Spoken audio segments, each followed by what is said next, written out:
Hey, what's up, guys? Kyle from Newell Strength making a knee injury video, patellar tendon ruptures in particular. That's my specialty, but we see a lot more ACLs at Newell Strength and things of that nature.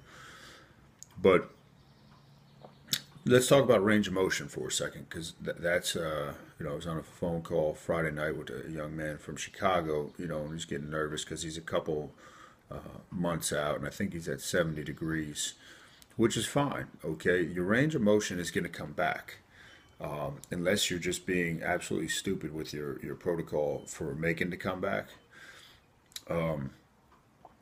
So I can tell you, my left knee, that was the first knee that I did. It was I was over 3 months out from my surgery, and I still only had a 72 degrees range of motion, so that was pretty scary. But as I kept building up the strength, it started speeding up big time. And it's just like if you think of a squat pattern, right?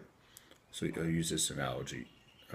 Most people can't go deep enough on their squat when they go heavy, and they think it's a range of motion. But what's really happening is they don't have the core strength to stabilize, so they can't go through that range of motion. And you can test this by laying on your back, then seeing if you can draw your knees into your chest. If you can do that, when you take stability out of the equation, you know you have the range of motion.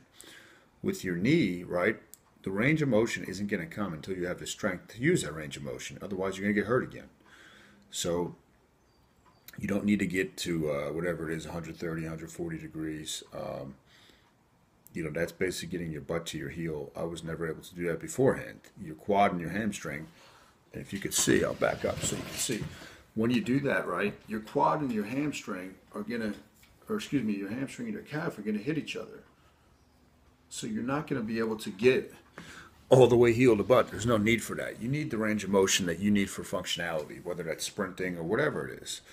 All right, so that's something to keep in mind. Just be consistent with your approach. I love getting the phone calls and the questions about patellar tendon ruptures or other knee issues. So definitely keep them coming. And if you've ruptured your patellar tendon or you had a serious knee injury, keep your head up. Okay, most of it's a mental game.